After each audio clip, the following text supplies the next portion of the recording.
We hear this, Aubrey?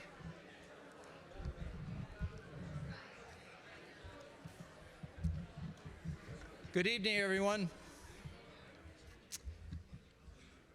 For those of you who I have not met, my name's Tim Kilduff. I'm here because I'm a buddy of Chuck Joseph's, and he needs a friendly face to introduce him to this audience. This evening is being brought to you by the Hopkinton Historical Society. I don't know how many of you are familiar with the current state of that organization. This is not your grandfather's Hopkinton Historical Society anymore. They have an event on the 16th, an open house right down the street, 168 Hayden Row. You'll be pleasantly surprised at what you find. This is a very active and exciting organization. It's also brought to you by the Hopkinton Chamber of Commerce. We have in our wonderful town a business organization. It's not huge in numbers, but very much concerned about Hopkinton's economic welfare, and is concerned and spends a lot of time interacting with town officials on those kinds of issues. So I'm excited about tonight because it gave me pause to think about my own introduction in the community, which many of you in this room exceed in many, many years. But there are people that have been influential to all of us. One person in particular that I think Chuck will make reference to is a guy named Ernie Fecto. I remember the day I was involved in a town activity and I popped off a little. My Irish got the best of me at that moment. And Ernie later in the week just did one of these. For those of you who know Ernie, very quietly, had a cigar in his mouth, and he just said, "Tim, don't do that anymore." And you know what? I didn't. Not in the public meeting. I might do it privately, but not in a public meeting. So that's the kind of relationships that this opportunity brings up. A lot of people get up in front of people and folks and try to give lectures and presentations and so forth. But let me tell you a little bit about Chuck Joseph. The process that he used to gather the data and the information, the photos, is really phenomenal. He's done the work to do this. Yeah, he's done some of this kind of stuff in the past, but I think the time period between 1950 and now is going to put in perspective for all of us, not just where we're at, but how we got here. So Chuck came to Hopkinton in 1975. He came here and taught in Hopkinton High School. He taught history. He was in sociology, psychology. He was also a rather distinguished basketball coach with the girls team at Hopkinton, a lot of success.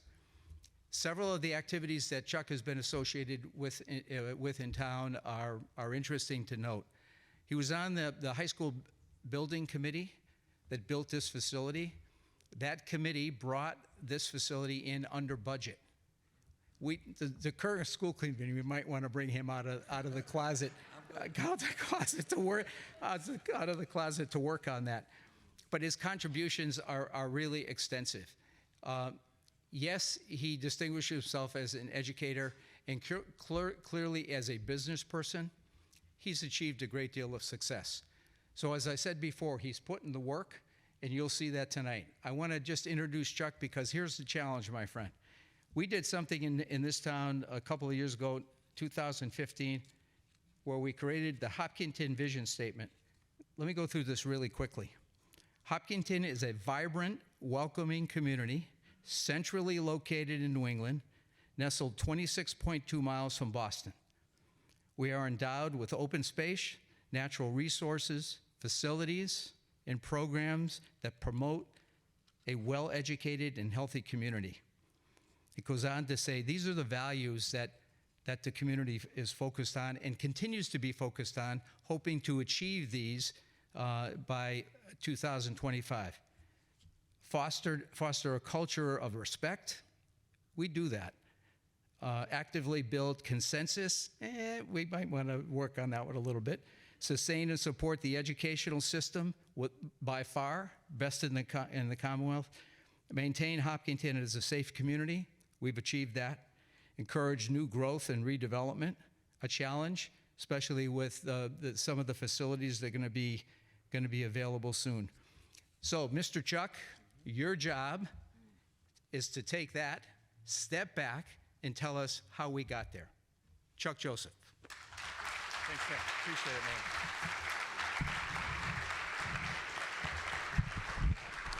Thank you all very much. Now, I am under strict orders. Do not walk in front of the screen. You're going to cast a shadow. Don't go too far here. I never hold a mic. I always have one of those portable mics, but we can't have one in here. So this is going to be a real challenge for me to talk with one hand tonight, but I'll do my best on that. Obviously, a great thanks to the Historical Society. Some people think, by the way, the Historical Society is in an old elementary school down the street. At one point, Hopkinton had 11 neighborhood elementary schools because you didn't travel. There was too much mud.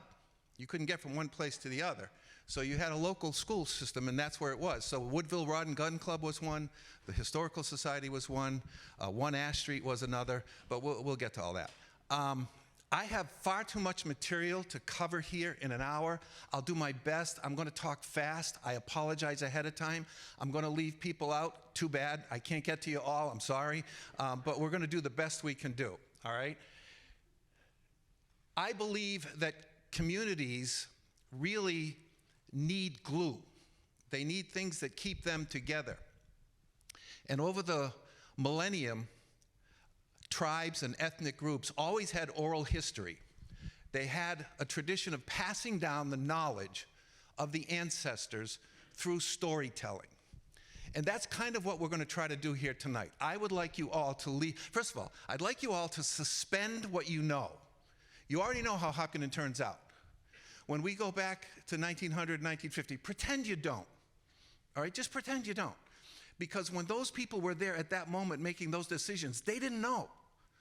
They were just doing the best they could right at that moment. And so when we look back and we think, wow, I know how this turns out, that's like watching the end of the movie first. You can't do that. So try to suspend your judgment as we go through. Okay, I believe in big history. As a former history teacher, I don't care if you know the date of a battle. I honestly don't care.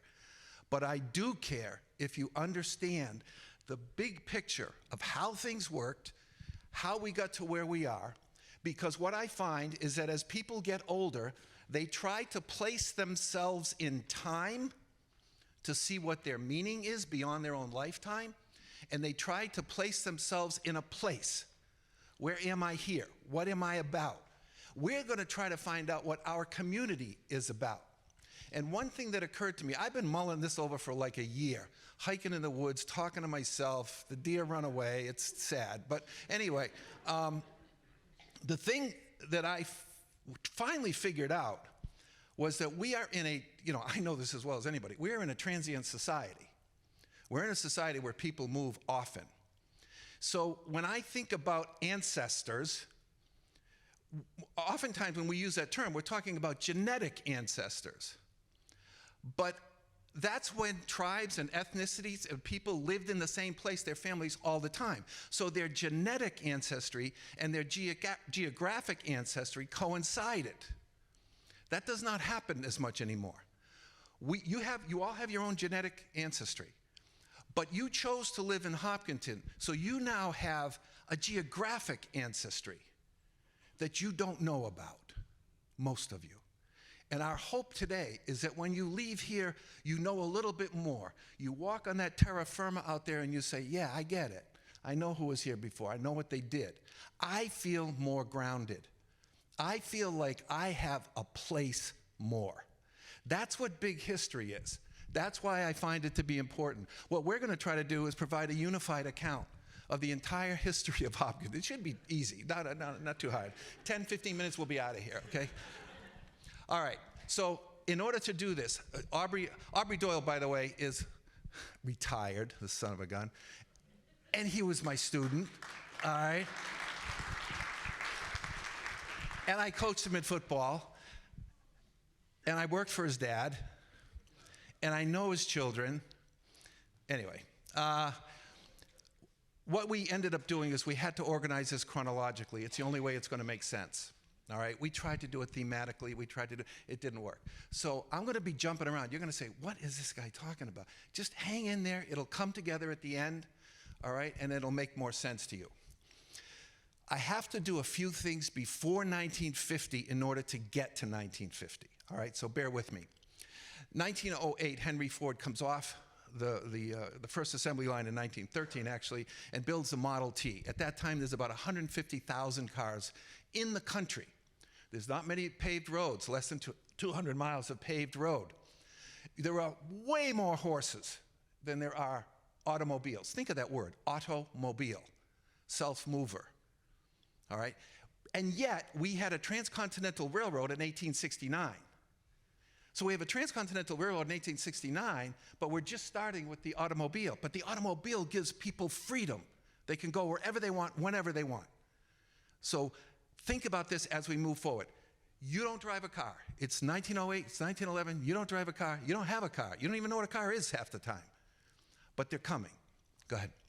This is a picture of Main Street in Hopkinton around 1900. We're shooting up from Grove Street up towards Bill's Pizza, for those of you who don't know where we're going, all right? It is a dirt road. There is a horse fountain in the middle there where the horses can drink. And where are those two fountains now up? There's one behind the gas station, the fire station, and there's another one. They're preserved, and they're around town. You can actually see them. Others in Woodville? Okay, cool. So dirt road, if you look halfway up, let me see, I bought a little pointer. Do you believe that? I bought one of these things. You see that right there? That's a little horse. That's a horse. All right, there were a lot of them there, okay? Go ahead. So 1911, this is where it gets a little goofy. 1911, this gentleman who lives in Latvia, which was part of Russia at that point, wants to avoid conscription in the Russian army. And so he flees Russia, and he goes to Romania and then Switzerland. And then he ends up in Massachusetts. He ends up in Massachusetts around 1911.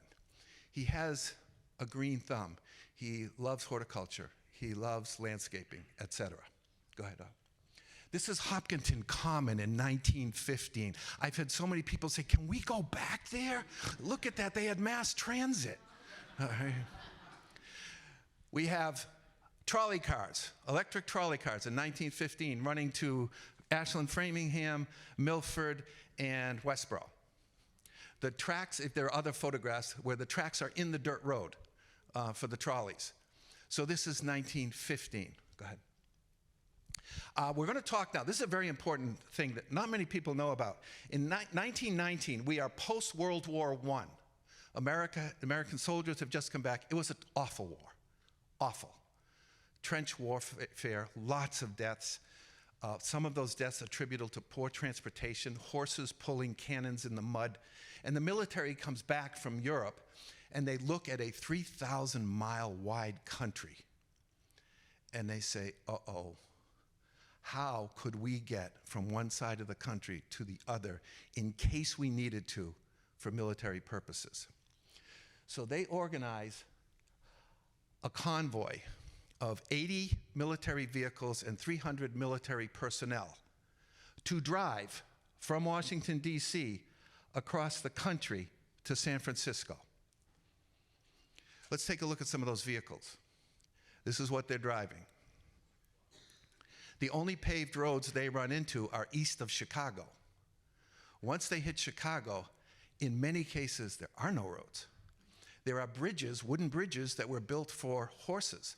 They have with them in these 80 vehicles 2 750-gallon gasoline trucks because there's no towns, there's no rest stops, there's no place to eat. They have 2 kitchen vehicles, trucks that go with them. They're cooking on their way. To make a long story short, this is not a fun trip.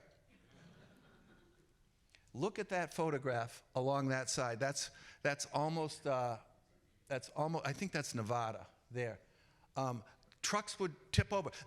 The funny part about this, it's not funny, but it's kind of funny. Military guys volunteered to go do this, And they said, oh yeah, I can drive, I'm ready to go. They couldn't drive. They didn't know how to drive. They'd never been in a car. And they get into it, they didn't know what a clutch was. So these things are stalling out all over the place. And the first half of the trip, they had to train the guys how to drive.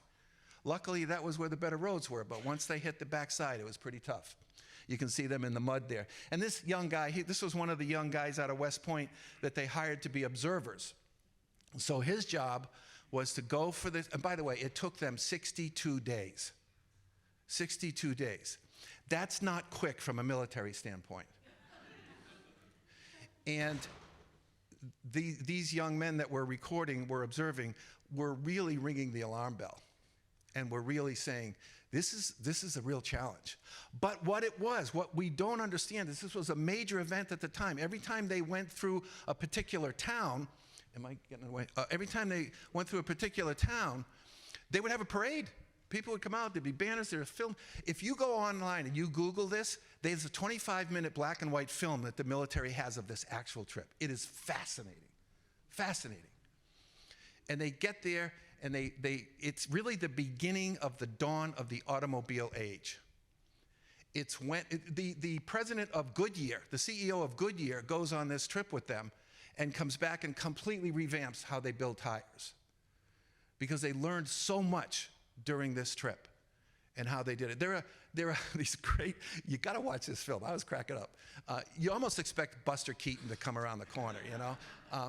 I mean, there's trucks that are so far down, and these guys are pulling the trucks out with rope. Just, 50 guys pulling this truck out, trying to get it out of there. And 75 of the vehicles made it across the country. So that's kind of an important thing. That'll come back into play later. Meanwhile, remember that guy from Latvia? So he's in Massachusetts now. His name is Peter Mezit, and he marries Olga Mezit. And they work for the Case family in Weston, W-E-S-T-O-N, Weston, Massachusetts. And they're working in an agricultural school to teach boys different ways of doing things. And the Cases take a liking to the Mezits, and they finance them to buy 80 acres of land in Weston, Massachusetts, the Weston Airport. You can imagine what that looked like in the 1920s. But they bought that, and over the next 10, 15 years, they start developing nursery there.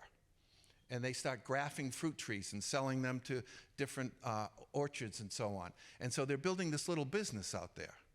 Keep going. Flash forward to 1945, Europe, World War II.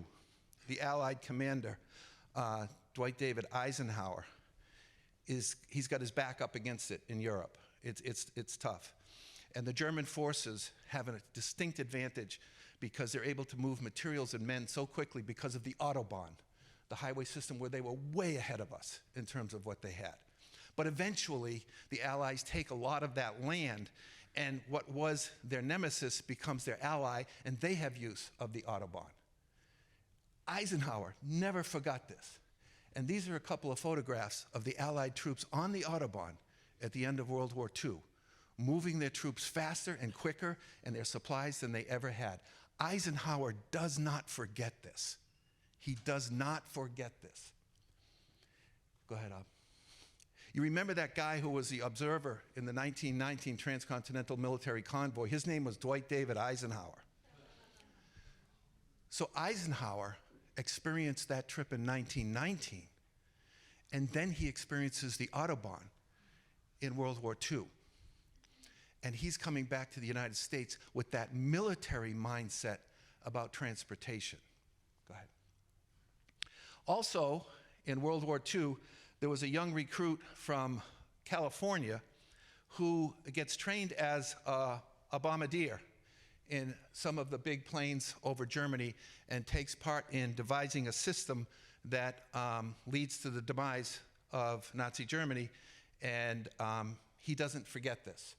This young man does not forget this. We'll come back to him. Hopkinton, 1940s. Walter Brown. Who the hell is Walter Brown? Walter Brown is George Brown's son. George Brown, you know the statue on the common, the guy shooting the gun, the starting gun? That's George Brown. George Brown was originally, not originally, but early in his life, he was the athletic director of Boston University. How he commuted from Hopkins to Boston, I have no idea, but that's what he did. And for those of you who don't know, Boston University was founded by Lee and William Claflin from Hopkinton. We'll come back to that. George Brown becomes the general manager of this new facility called Boston Garden. And he's running Boston Garden as their business manager. Actively involved in hockey, big time in hockey. If those of you who follow hockey, you know Boston University is one of the better hockey teams in the country. And their most valuable player award is the George Brown Award, because he was their athletic director and really developed the hockey program at Boston University.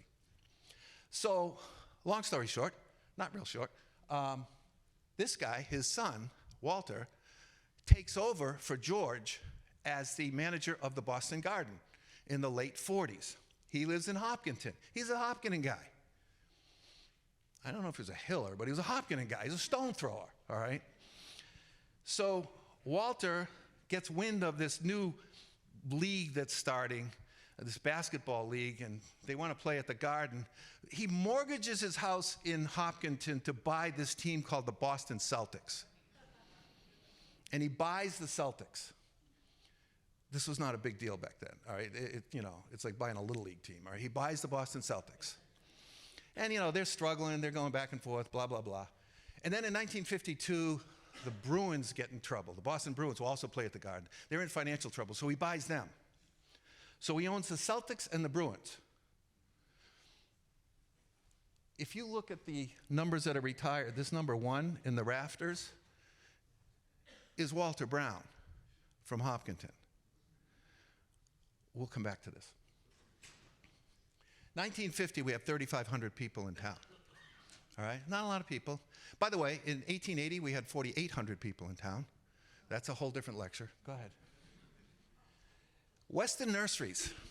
So Weston Nurseries is in Weston, Mass., but Peter Mezett likes the climate because of the elevation a little more in Hopkinton. So over the years from the late 40s on, he amasses about 600 acres in Hopkinton that he's been buying these different farms.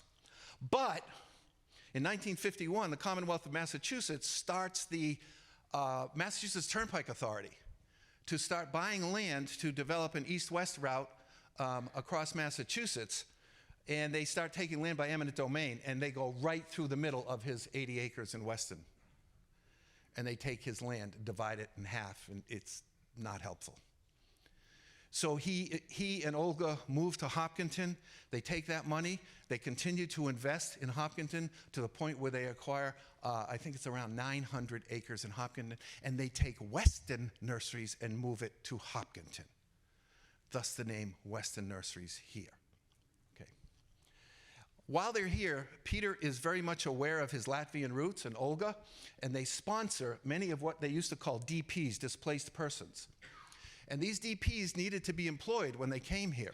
So some of these people were professional engineers, they were well-educated medical people. They came here, and they would get their papers to work at Weston Nurseries and would work at Weston Nurseries while they learned the English language and while they got acclimated to the country, and then they became assimilated into our society through the work of the people at Weston Nurseries to get their kin here.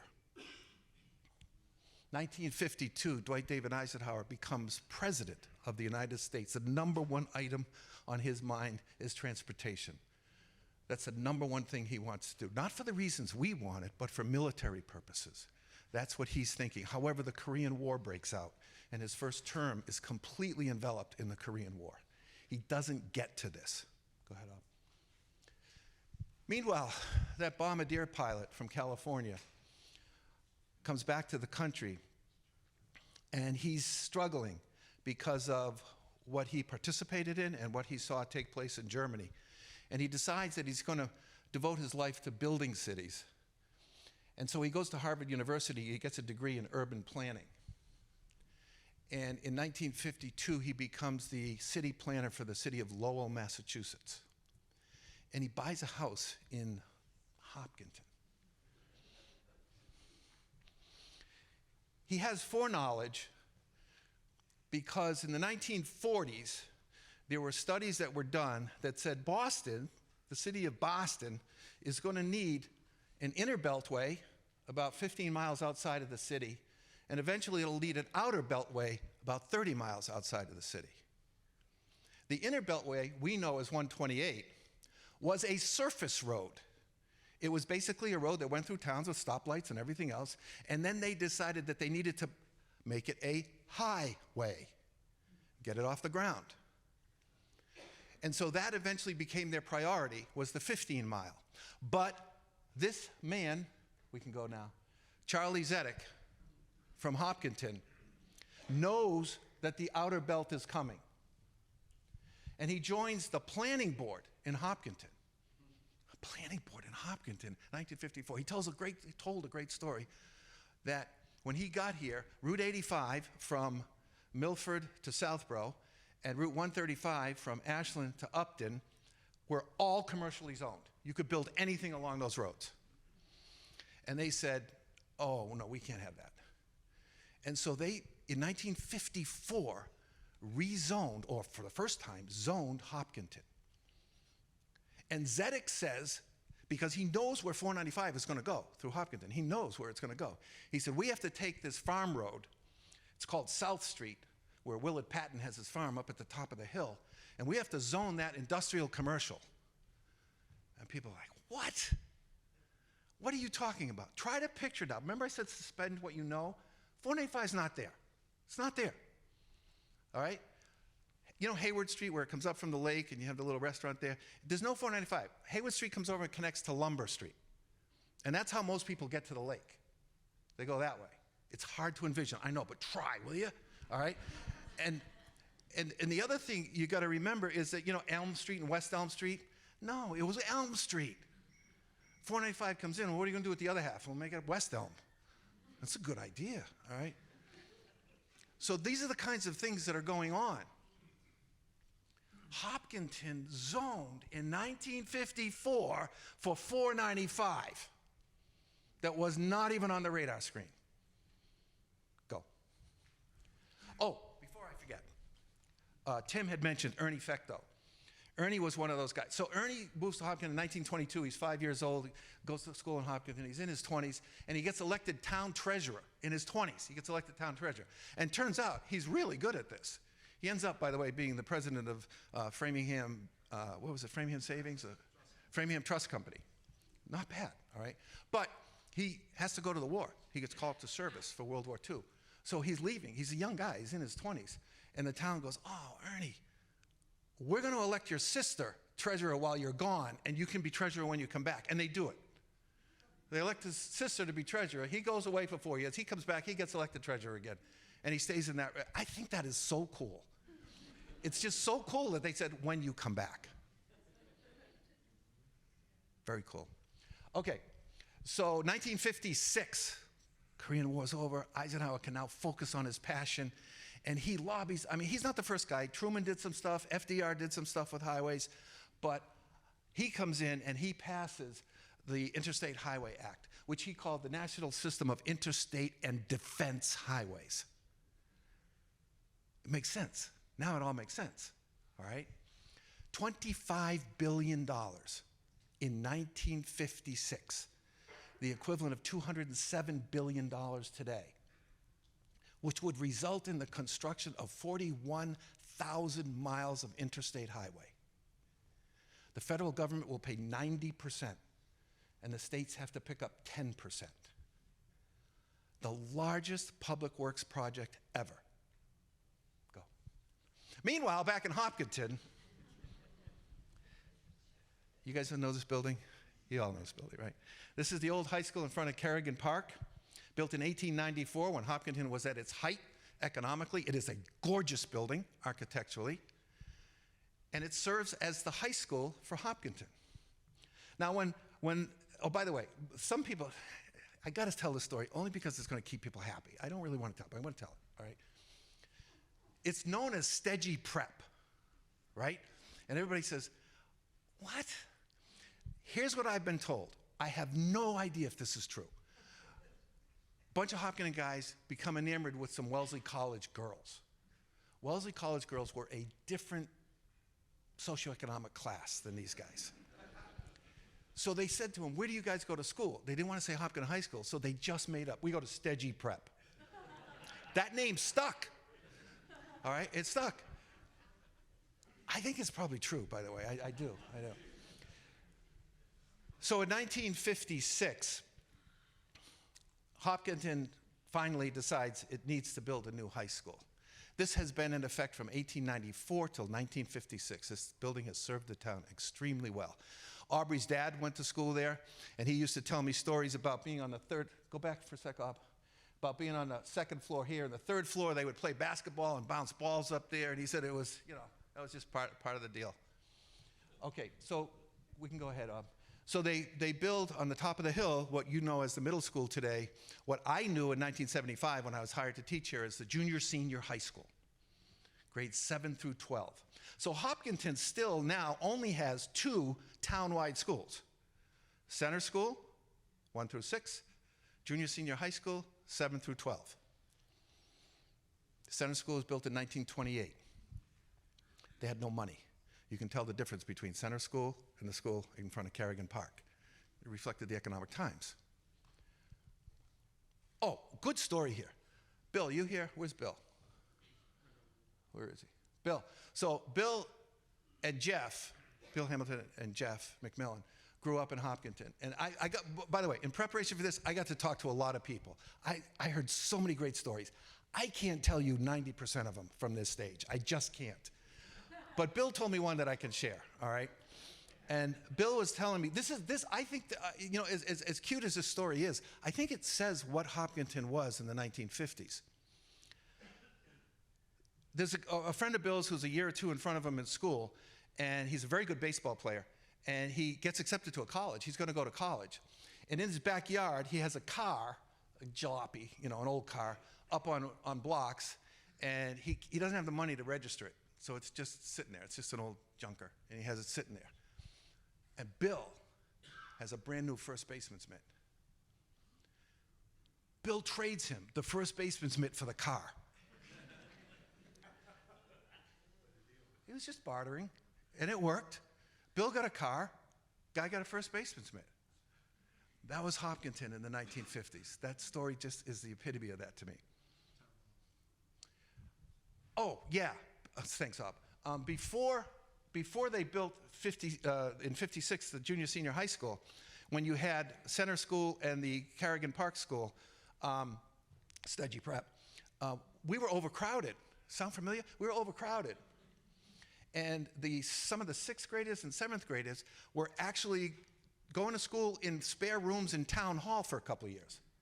They would just send them to town hall. Go to school there, that's good. All right, no mobile classrooms, no. We don't even know what that means, all right. And that's how it all began to happen. And Stedgy Prep, at one point, they were overcrowded to the point where they did split days, where older kids would go till noon, other kids would go noon to 3 or 4 or whatever it was, and that's how it worked. So the stuff we face today is not new, it's just of a different scale. Go ahead. Oh, Walter. So Walter Brown hires this young, aggressive coach named Red Auerbach. And Auerbach comes to town. He's determined he's going to build a winner. And the league is starting to pick up steam. So Auerbach, let's go to the next slide. We won't come back.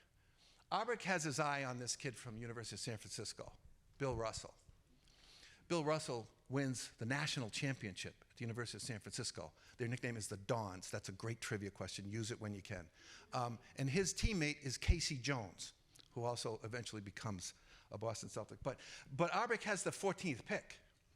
So he knows he hasn't got a prayer at Russell. So he trades 2 of his best players to the St. Louis Browns, and he gets the 2nd pick for those 2 players.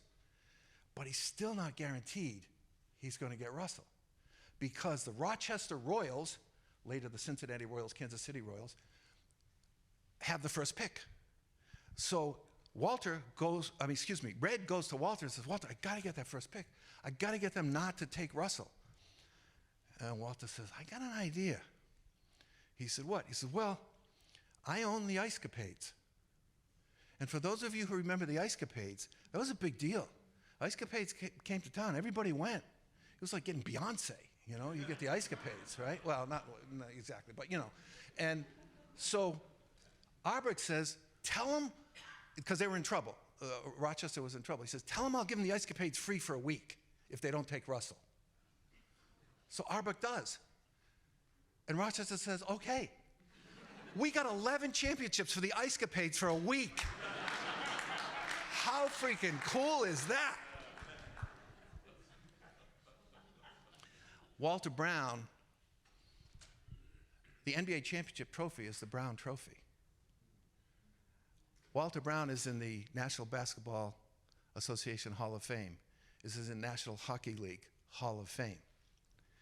He was instrumental in the U.S. Olympic hockey team in the early going. Very few people know that that new school that was built in 1956, where there was a new gym, that Walter Brown brought the 1960 Boston Celtics here for an exhibition game in what today your children play in as the Brown Gym. Oh, I didn't know that. I coached in that gym for many years, and all I could think of was Russell dunked on this rim. It's pretty cool. 1957, Zedek, Fecto, and company are looking ahead. And Matt Zedek, Charlie's son, Chuck's son, was a student of mine. And so I called Matt, he's also retired, and I called Matt, and I said, we were talking back, he goes, Chuck, I have an original copy of the first master plan in Hopkinton in 1957. And I said, can I have it for just a week? He said, you can have it for 2 weeks. I said, great. I knew there's a reason you passed 8th grade. And it says, on the top, it says, a plan for desirable growth, 1957. I will tell you, this is a masterful piece of work. In 1957, they theoretically did all of Hopkinton. And they said if every piece of land was developed, there would be a population of 70,000 people. However, with the zoning that we put in place in 1954, this town will max out at 27,000 people. We are 21. 1957. They also did something that really ticked me off. You know the railroad bed that's now the center trail? You go down, it used to go past the lumber yard, took a turn behind all the houses on C Street, came back down by Wilson Street, went under 135 and went to Ashland. They said, we should buy that in case we ever need a bypass road for downtown.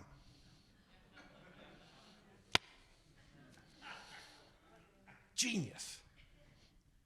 1957. Go ahead up. So we have 3,500 people. We're now up to 5,000 people in 1960. Still, you know, we're still rural. We are not suburban yet. We're still very rural. Go ahead. 1957. Remember, the highway money was funded in 56. 57 through 60, the Massachusetts Turnpike from West Stockbridge to Weston Bass, 123 miles, 2 lanes on each side, is built in 26 months. That looks like the Mass Pike. When I look at that, I say, yeah, I can see that. I know exactly where those guys were, right? Go ahead. 1964, Hopkinton says, we need finally a 3rd school. Center school to the junior senior high school just isn't going to cut it. And so they find a piece of land at the corner of Elm and Wood Street, Elmwood. All right. And they build Elmwood School. So now they have 3 schools. So if you're in Hopkinton from 1964 to 1998, you will go to school at those 3 schools.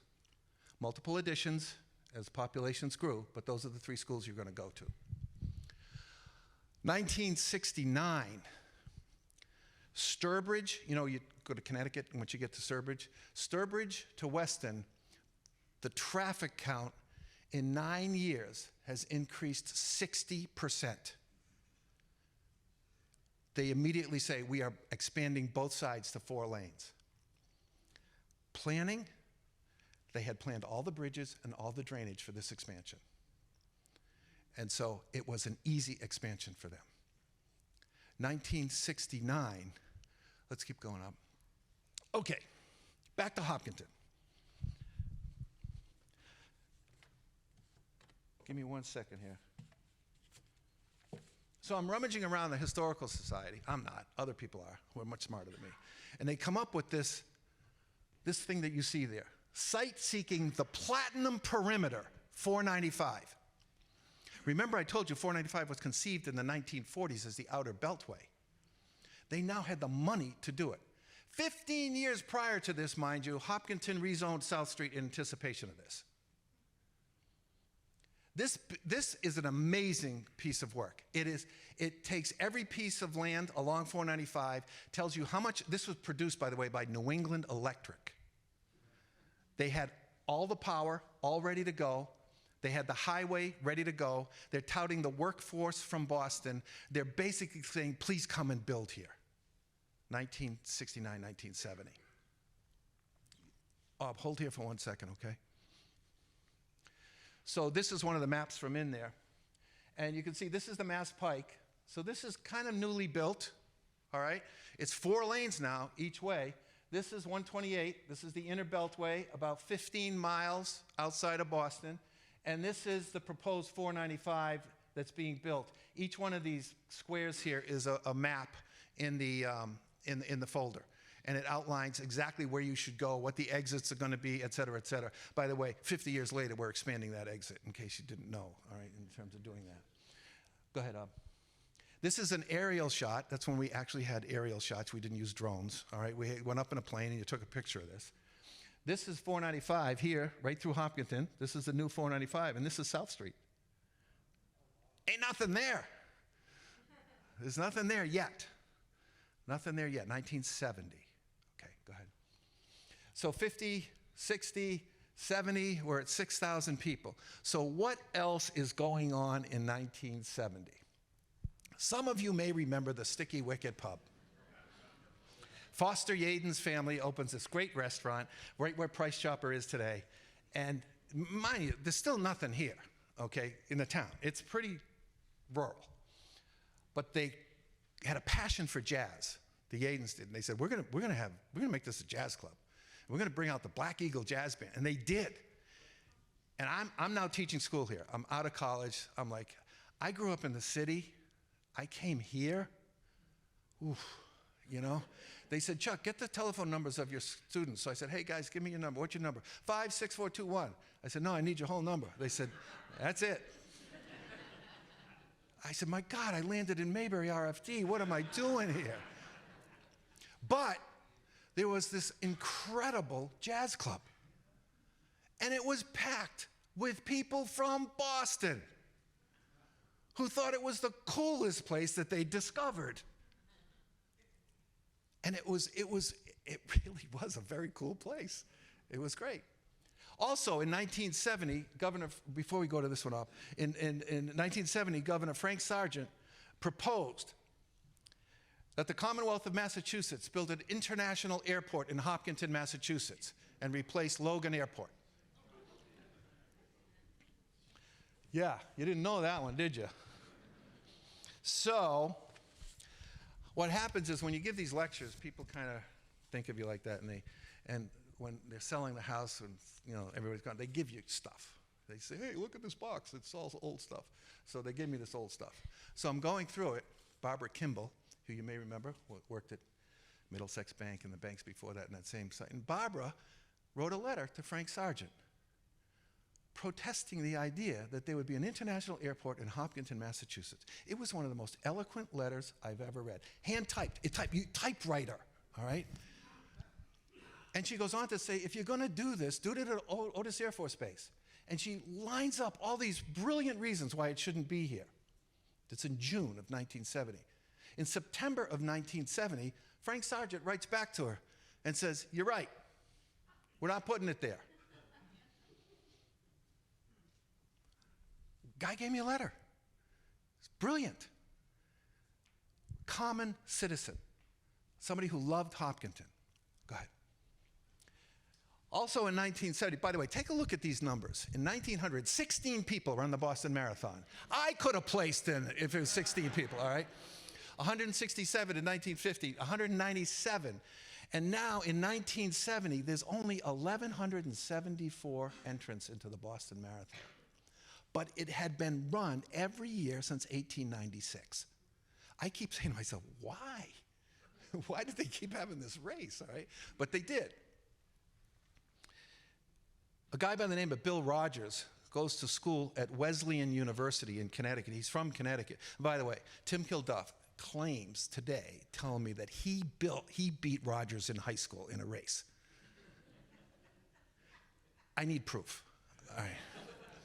However, Rogers goes to Wesleyan. He runs there. He's pretty good. He's not that great. He's pretty good. But his roommate is Amby Burford. For those of you who are Boston Marathon fans, you'll know the name. Amby Burford, as a junior in college in 1968, wins the Boston Marathon.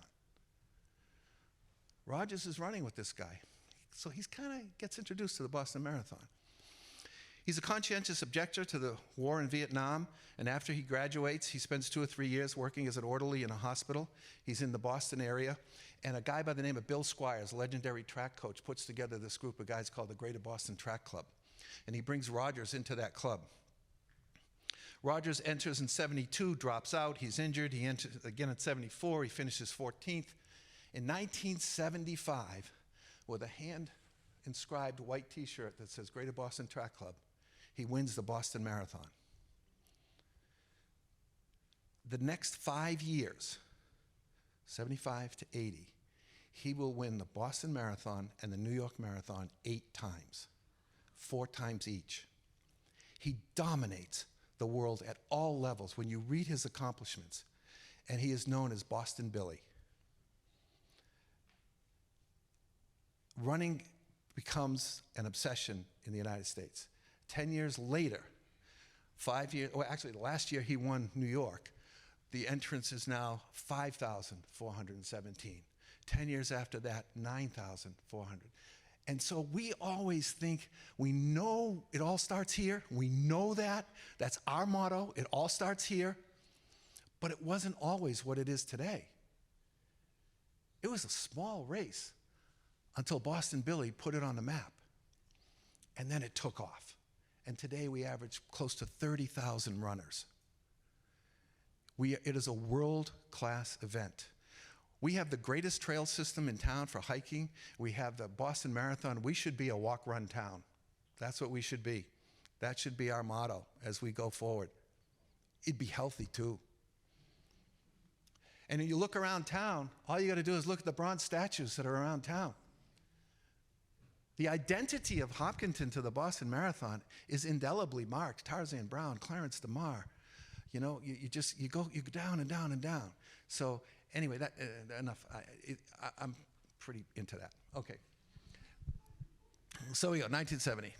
1980, we're at 7,000 people. It's getting up there. We're kind of tipping from rural to suburban. It's happening. We are 27 square miles. We're probably the largest town geographically in Metro West. In 1960, I think it was, 9% of the land mass in Hopkinton was devoted to residential construction. In 1990, it was 25%. So it's like people, you know, I'm selling real estate in this town at that point. People say, oh, I just discovered this town called Hopkinton. Yeah. It's been here, trust me. All right, we've been here. You're just coming out. So you get the early neighborhoods that are developed, Ravenwood, Alprilla Farm, Old Farm Road, Elizabeth Road, et cetera, and we start to see the population going up. And that population that's moving in, now remember, Hopkinton was a blue-collar, working-class town. The population that's moving in is going to work at high-tech companies, which, by the way, in 1970, they called electronics companies. All the literature says it's going to be electronics revolution. And, of course, we came to call it high-tech. In 1986, there's a small data storage company in Natick. Dick Egan runs the company, and his son Mike goes to work for him, goes to Washington for a couple of years, comes back. He's going to work in the company here. He buys a house on Alprilla Farm in Hopkinton. And so he's commuting from Hopkinton to Natick. Dick is commuting from Wellesley to Natick. And the company is starting to just take off. This is a once-in-a-lifetime kind of thing. And so Mike says, there's some pretty inexpensive land in Hopkinton along this road called 495, South Street, zoned industrial, and the housing is cheap. Dick comes and buys a house, moves the company here. it is truly one of the few times you can say the rest is history. That company just explodes. But Dick Egan, living in town, takes an avid interest in the educational system in Hopkinton. And he starts funding science and technology education in the junior, what we know as the middle school. He lives here. That makes a difference. He lives here. There's another company in Hopkinton called Zymark, which was a robotics company. Burley and Frank founded this company, and it's going along. It's doing pretty well. They had something to do with the lunar landing on Mars and all that stuff. And then in the mid-90s, they hired Kevin Rozovsky. And Kevin comes in with a real strong business background, and he does a reverse merger with Caliper Life Sciences out of California and brings Caliper to Hopkinton. And then years later, he does another, I'm shortening this story, believe me, he does another reverse merger with Perkin-Elmer and brings Perkin-Elmer here. And today it's called Revity. So these two guys, Kevin and Dick, both live in Hopkinton. I believe that made a difference. I believe the way they engineered their corporate involvement in the community had a lot to do with their personal knowledge of the community. Go ahead. 1975, I come to town, long-haired hippie guy, coming to town, going to teach school, and I'm coaching football, and George Broder, the shop teacher, the guy taught me more about Hopkinton than anybody. And George was a big burly guy, had a big family, and all this stuff. And he would say to me, Chuck, yeah, bring your old clothes on Saturday. Okay, why? We got something to do. Okay. So I get here, we do football practice, and then we go build a ramp for somebody or clean out a garage or do something. So I'm doing this like 4 or 5 times, and then if I say, hey, George, yeah, are we part of an organization? Like, is there something, we're doing this? And George just looked at me. I said, why are we doing this? And George, and to this day, it has been something that has stuck with me. He turns and he looks at me and he says, because this is what we do here. It was the most simple statement, but it captured what I believe the ethos of Hopkinton is. Because when I was building my first house, and like a dope, I ran out of oil on a freezing January night on a Friday, and my pipes were going to freeze, I called Bill Terry, and I said, Bill, he goes, I'll be right there. He jumps in his car. It's freezing. I mean, it is freaking freezing, right? This house is not occupied. I'm in there by myself waiting for Bill. He comes with his boots on, 2 big containers of oil, puts them in my oil tank, and gets me through the weekend. And I look and I say, Bill, what do I owe you? That's what he does. That's what we do here. When you look at how many times has Phipps Insurance bailed somebody out? How many times did Jimmy Pine, the town needed a load of gravel, it was on a weekend, and Jimmy would send somebody out. Tommy McIntyre, when he'd get a call, the infield is bad over at the field, he would just show up. No publicity, no nothing. Why? Because this is what we do here. Dale Colella supported every school organization for 100 years. Anytime somebody would go and say, I need this, she'd say yes. So my point is this. Whether it's an international corporation like EMC and Caliper Life Sciences, Perkin-Elmer, or the small businesses of the heart and soul of a company, of a town, I believe the people who lived here understood this is just what we do. They understood that. Excuse me. Meanwhile, 1980s, Weston Nurseries, pardon the pun, is in full bloom. 900 acres, they're flying. They're doing extraordinarily well. They're known in horticultural circles statewide, nationally, internationally. It is a gem. So we start looking at the population again. 1990, we're now up to 9,200 people. As I mentioned to you before, the price of the housing starts going up. The people that are working along 495 are highly educated. They're making good money. They come to town. We start building different subdivisions, bigger houses, etc. And that starts putting pressure on the school system. And then in 1991, the Commonwealth of Massachusetts passes what we came to know as the school choice law. And it basically said, any student in any town could choose to go to a neighboring town's school district if that neighboring town was accepting students, and the host town would have to pay that other school district their tuition. Hopkinton had an exodus to Holliston. It was serious. It was hurtful. It hurt our pride. It was 1992-93. I know, I was coaching school here. I was coaching basketball here. And so what happens is the town rallies. Go ahead, up. And in 1995, only 3 years later, they passed the bill to build the Hopkins School on the Terry Farm, which they had purchased. And so we now have Center School, Elmwood School, Hopkins School, and the junior-senior high school. In 1998, Hopkins was completed. In 1998, a bill is introduced on town to build the new high school, the building you are sitting in. I have to tell you this. You're not going to believe me. Where you were sitting were pastures with horses. My classroom overlooked this pasture. Now remember, I came from the city. 15 feet from my classroom window was a stone wall, and the horses would come up to my window. Those seventh graders learned more than they knew they were going to learn right then and there. I think it was 99, we had a very, very contentious town meeting to build the high school. I spent that winter going into 30 different living rooms, talking to 10, 20, 30 people at a time. We're building a swimming pool, we're building a hockey rink, we're building the Taj Mahal. No, we're not. No, we're not. The largest town meeting in Hopkinton history occurs that fall, and the school passes by a landslide. Much, and I will thank my wife for this and all the people that worked on it, the PTA was a political powerhouse, and they went out and just said, we have to have this school. That was the flagship school. This school was the flagship school. And everything turned around at that point. $34.7 million. We were reimbursed at 63% by the state. It cost the town $13.7 million for this school. Ouch! But the whole perception of the town changes from that point forward. We're now at 13,350 people when the high school opens 5 days before 9/11. Go ahead. These are aerials of the high school being built, the building that you're in. It was a fascinating project. It was the most talented committee I ever sat on, public or private. The talent in that room was spectacular.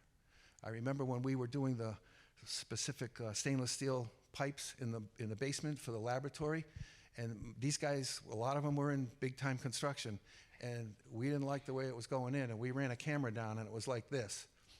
And we told the contractor, you got to jackhammer that floor and get that out of there. There was a lot of language that was exchanged across that table that went on for about an hour, but they ended up doing it, and we ended up with a terrific building. Go ahead.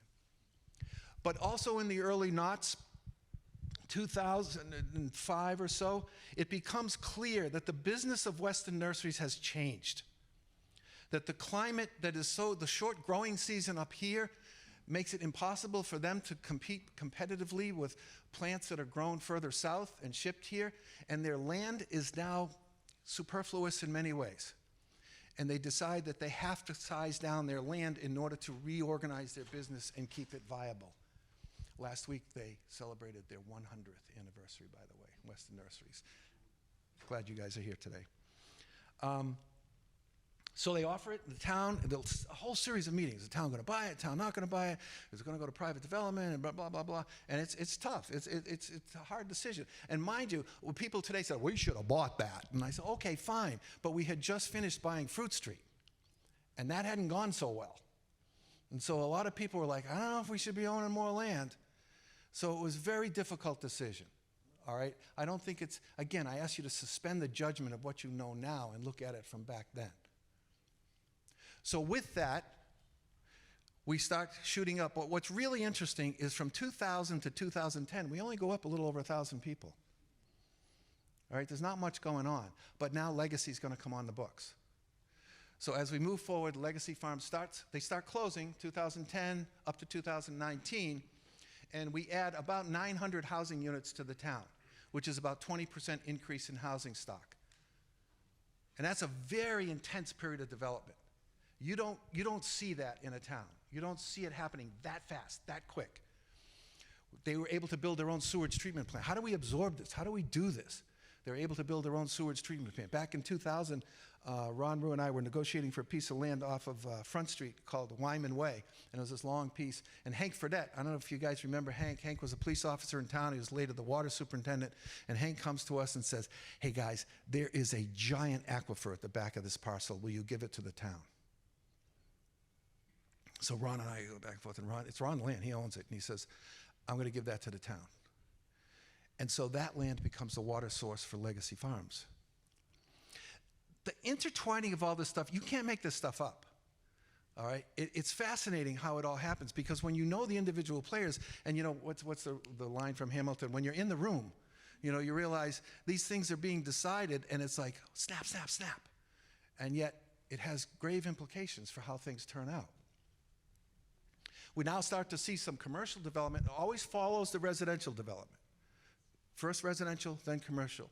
You get the development of Hopkinton Square. Now, Diana Dawson, really good friend of mine, now no longer living in Hopkinton, a woman of significant indigenous blood, Native American blood. And after the high school, she was like, you know, I hate this stuff where people go at each other and blah, blah, blah. So we got to do something. I said, okay, what do you want to do? She said, let's found a nonprofit. We'll call it the Hopkinton Community Endowment. And we'll raise money, and we'll do good things with that money. I said, okay.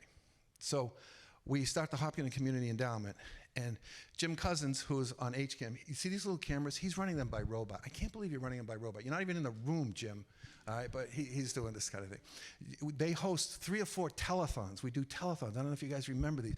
So many people from Hopkinton participated in this thing. And we raise a ton of money. And we said, what can we do to add glue to this town? And there were 2 arts organizations. We got them together. And I was on the high school building committee, so I knew about this parcel where the Terry farmhouse was. And I went to the town and I said, hey, look, if we build you an art center at no cost to the taxpayer, would you rent us the land for $1 a year? They said, yes, if you build that. Go ahead. That's what it looked like. Go back 1 second off. That's the barn roof, by the way, you're looking through up there, okay? The silo, it was a challenge, okay? And now we get the money, we get the agreement. Go to the next slide. So these 3 guys up on the left, Danny McIntyre, Tommy McIntyre, Brian Gassett, longtime Hopkinton guys, they were our right hand. They were phenomenal. And we built this Center for the Arts. This was the day. You see this guy running around up there with the straps on, doing. These are the trusses in the center. If you've ever been over to the hall at the Hopkins Center for the Arts, I had my heart in my mouth when this was going on. I'm saying, man, please don't fall. I don't think we have enough insurance. All right, but this happens, and lo and behold, that's what we have today. We have this spectacular piece of glue for the community that the people of Hopkinton, they did it. And the most mindful thing that I thought about when things were tough and I didn't know if we were going to get the money and blah, blah, blah, I got a letter from this elderly woman who lived in the senior housing down in the center of town. And you could tell from the letter that at one point she had good Palmer penmanship, but it was very shaky now, you could tell. And inside there was this long letter, dear Chuck, I think what you're doing is blah, blah, blah, and it was a $5 check. When things got tough, I would always go back to that check. I kept the check. I didn't cash it right away, all right? Because it was an inspiration. We got big donations from lots of people, but that check brought me back to George Broder. This is what we do here. And so those are the kinds of things that I think make differences in communities. And that's why knowing the history of your town is really important to you being here and to what you do here. Go ahead. We had further commercial development. The kind of 495 exchange becomes a center of things. Go ahead.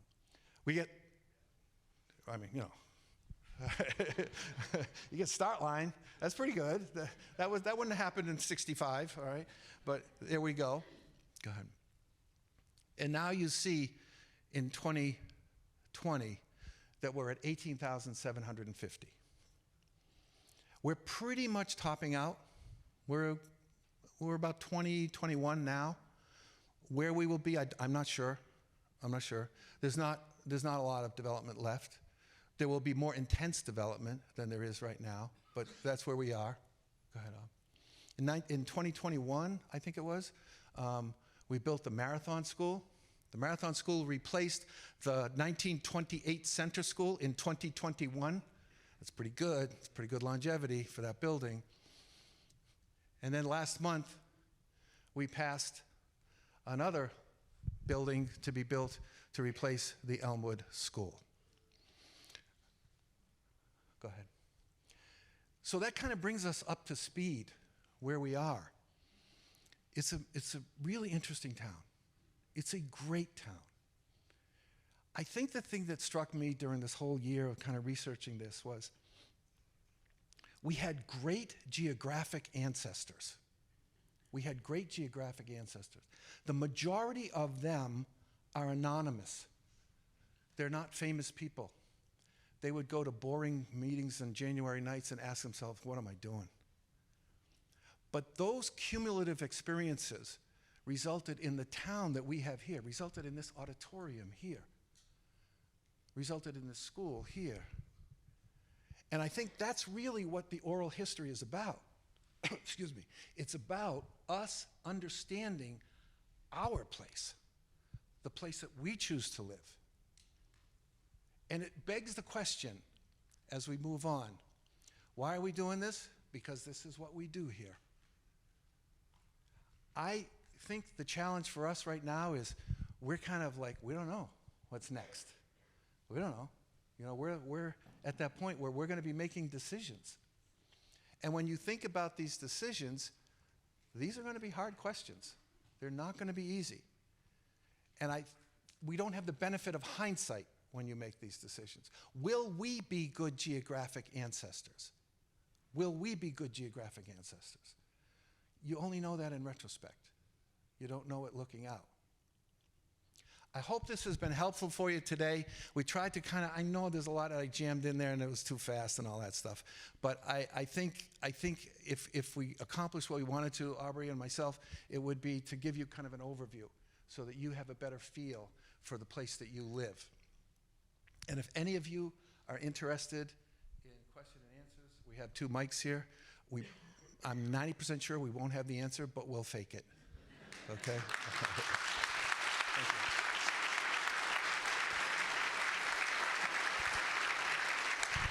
Thank you. Thank you very much. That's really good. Thank you. Sit down, sit down, sit down, sit down. Thank you very much. So I have 2 things to say to you. The mic is open if anybody wants a question, as is start line. All right, so I just a thought. I'm just posing a thought. Go ahead, Pete. Yes. Oh, just turn there's a little. Chuck, great talk. Thank you so much. You talked about the 1957 master plan. Yeah. And you talked about the foresight of the planning board and the city, kind of, the first iteration of that. Were there any other than the road that was going to connect that you talked about, were there any other conclusions or recommendations from that report that jumped out to you that you found interesting in today's context? Yeah, I think the number one thing was they were seriously devoted to the concept of planning. They didn't think things should happen accidentally, but they were also aware of their own limitations as to where they were in time. They went, in my opinion, they went out as far as they could, but they couldn't go much further. That was the limit of what they could do. Go ahead, Bill. Yeah. Yeah, I'm Bill Hamilton. I went to school in the town hall for 8th grade.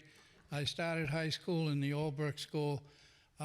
Chuck gave excellent, but you gave a preview of, I do Tales from a Townie in the Independent, and the 47 Chevy and the baseball glove is the next story that'll be in there.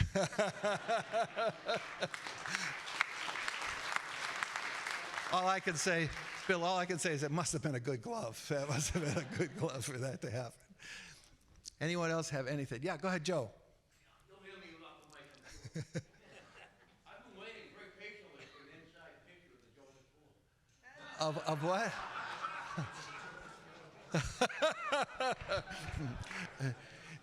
So there's all right, let me see if I can do this correctly. There was an adult entertainment area in Hopkinton in the 70s. I didn't go there.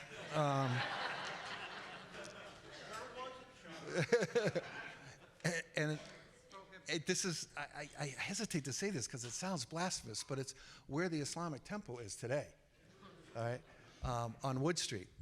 And yeah, imagine that. Hopkins. This is me again. Yeah. I went there. And that's going to be another story. Hopkins combat zone. They had a fire in the, I was on the fire department 30 years. They had a fire in the coat room one night, and it was very controversial in the Jokers 4. So we got over there, the first engine, we got a line, and we put the fire out. We come out, there's about 50 townspeople, because they had the receivers, and they knew who the fires were. There was about 50 townspeople out there saying, "Let it burn, let it burn." These are the kinds of stories I get when I go around talking to people. It's pretty funny. Mr. Palmer, head of the Hopkinton Historical Society. So I want. Thank you. I just wanted to add to Bill's comment. We have an art show this Saturday at the Historical Society, and one of the paintings, it's a beautiful painting, is the Walnut Grove Restaurant, which was the predecessor to the Jokers 4. Oh, wow. There you go. When it was respectable. It was a restaurant. It was a beautiful building. That's great. Thank you, John. My name is Paul Gadudas, and I'm a transplant here in this town. I moved here in 1990. My wife grew up here as a child. But the thing that I wanted to talk about was Woodville kind of got left out of most of this tonight. Yeah. And we live in Woodville, you know, the capital of Hopkinton. Yes, I do know. Yes, yes. I'm made aware of that every time I go down there. Yes. My wife's grandfather, just to sum this up, came from Prince Edward Island as a very young man and worked on an uncle's farm down in Woodville. He ended up buying the house, which is where the post office is now in Woodville. And he was a selectman here in Hopkinton for 35 years. He's one of those ancestors. He didn't have a high school education, but he put his heart into this town. And I think those are the people that I tell you about that I can't even get to. I can't even mention them because so many of them, we just don't know everything they did. But 35 years? His name was Herman Latter. The Larder family is very well known here.